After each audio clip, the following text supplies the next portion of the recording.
अवधूत चिंतन श्री गुरुदेव दत्त श्री स्वामी समर्थ. आपल्या चॅनलमध्ये सर्वांचे स्वागत.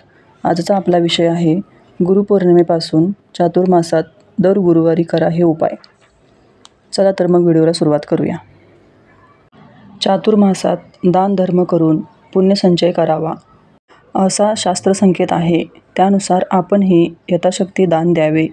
त्याचबरोबर ईश्वरी कृपेचे दान पदरात पाडून घेण्यासाठी पुढे दिलेले उपाय करावे.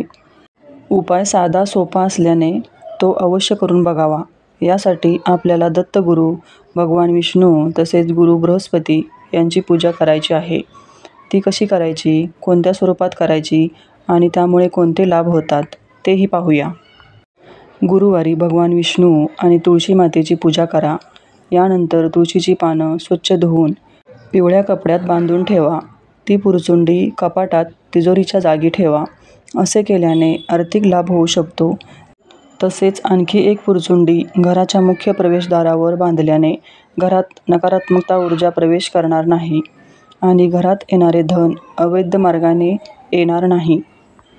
गुरुवारी स्नान करून भगवान विष्णूचे ध्यान करावे. सकाळी शक्य झाले नाही तर संध्याकाळी स्नान व पूजा करावी. यानंतर भगवान विष्णूच्या पूजेदरम्यान त्यांना तुळशी मंजरी अर्पण कराव्यात. त्यांचीच पाने आणि अभिषेकाचे तीर्थ प्राशन करावे आणि घरच्या मंडळींनाही द्यावे. विष्णुपूजेचे पाणी एखाद्या फुलाने घरात चारही बाजूला शिंपडावे.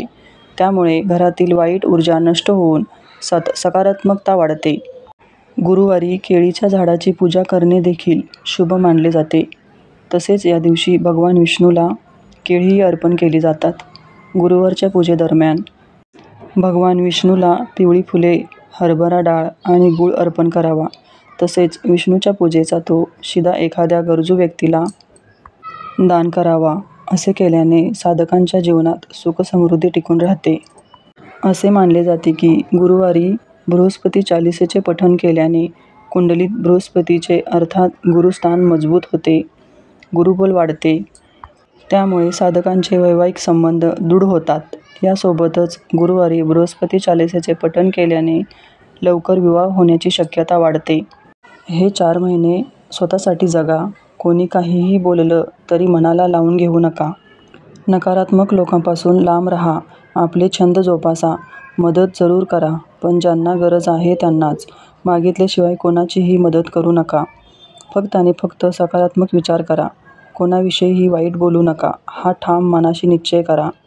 आपल्या तब्येतीची काळजी करून त्याप्रमाणे डाएट फॉलो करा. शक्यतो घरचेच अन्न खाण्याचा निश्चय करा.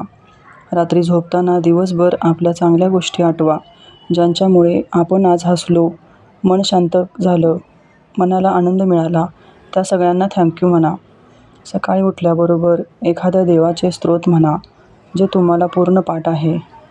त्यामुळे पूर्ण दिवस तुम्ही नकारात्मकतेपासून दूर राहाल. धन्यवाद.